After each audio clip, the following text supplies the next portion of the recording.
Welcome inside TD Garden, everybody. My name is Mike Petralia. This is Josue Pavone. That's right. And this is the Garden Report, powered by CLNS Media and Harry's Razors. Go to harrys.com and use the promo code Celtics, that is /Celtics, and sign up for a free sample kit worth $13. It's a $13 value.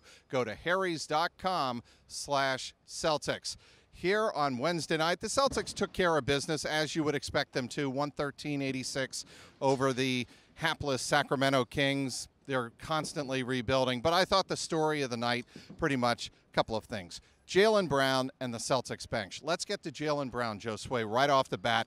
He had 22 points, tied with Kyrie Irving for the team high in this victory, but it was 22 points, as Brad Stevens said after the game, on 8 shots. If you have 22 points on 8 shots, you're doing something right. That's a good night. Yeah, he didn't miss a shot. He was getting to the free throw line. He was showing that confidence that we've been seeing all season long. And what I loved the most about what Kyrie Irving had to say after the game was the fact that he said, this is all Jaylen Brown, all right? I mean, this isn't like, I'm not giving this guy pep talks here on how to score the basketball. This is all Jaylen Brown. This is all instinct. And this is all what attitude Jaylen Brown has been showing throughout this first, 3 weeks now? I mean, he's really creating a pattern here of being a guy, a go-to guy who can jumpstart the offense right off the bat and continue that offense throughout the second half, which we saw in that third quarter. Now, I know people last year wondered about Jaylen Brown's ability to really consistently shoot the ball deep, i.e. beyond the three-point arc. He is showing that early on in the season, and it's attitude.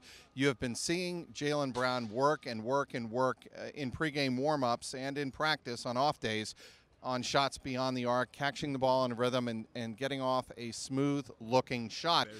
It's paying off because he, on his first 3 threes of the night, he nailed them down. He looked confident. He finished 5 of 6 from beyond the arc here on Wednesday night. It's attitude, Josue. Right. That's what really impresses me about the way he's shooting the ball. Absolutely. You know, a lot of it also is the fact that, of course, Kyrie Irving creates that opportunities for him, right? I mean, he's like a magnet for defenses. I mean, he's creating open shots for Jaylen, but of course, Jaylen's the one that has to knock those down. And that form, I mean, when he's shooting the ball the way he was shooting throughout the first quarter, I mean, he's able to keep that going throughout 3 quarters, throughout the game. And that certainly, you know, between the two of them made the difference, especially in that third quarter when they both came out and outscored the Sacramento Kings single-handedly. Those two outscored the Kings alone in that third quarter, and by the beginning of the fourth quarter, I mean, the game was pretty much done. Okay, if people were watching the game, clearly they were concerned when he came out of the game.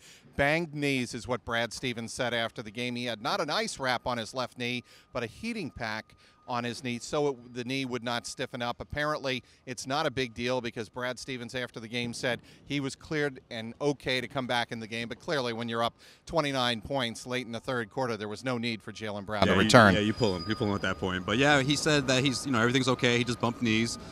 He reassured us in the locker room that, you know, it's nothing serious, just a quick bruise, we're hoping, and he should be good to go come Friday night against the Oklahoma City Thunder. When was the last time, Josue, you saw the Boston Celtics literally double up their opponent in rebounding? That was the case here on Wednesday night. Really an impressive effort-led performance by the Celtics big men.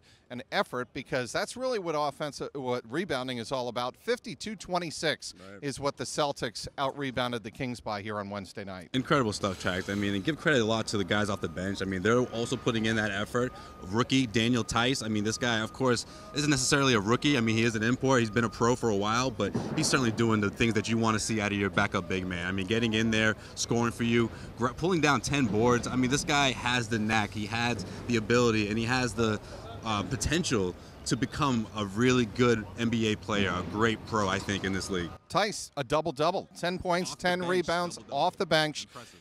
And Shemi Ojale also with 11 points. Shemi.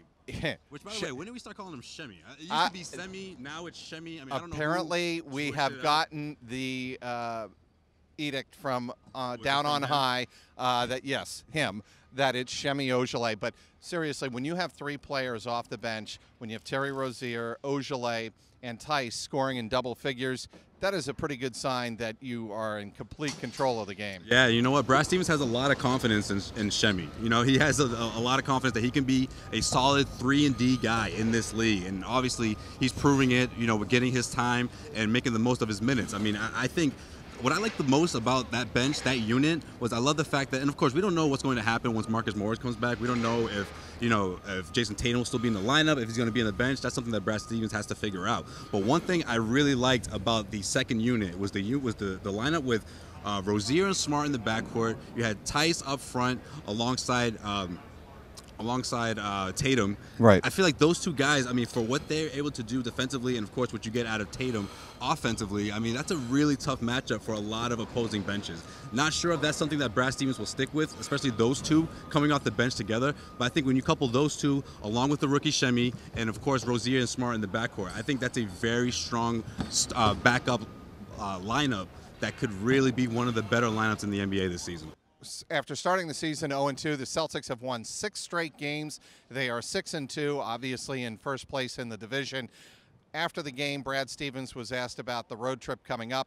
Obviously, it starts Friday night in Oklahoma City against the Thunder, and then they move on to play the Magic. But what Brad Stevens said after the game, it's not where we're going to be playing on this road trip, it's who we're going to be playing. That's how we're going to learn really what kind of team we are when we face that kind of adversity on the road. That's a wrap here inside TD Garden. The Celtics win it 113-86 over the Sacramento Kings. For Josue Pavone. Got a mic this time. Yes, and I'm Mike Petralia. This has been the Garden Report powered by CLNS Media and Harry's Razors.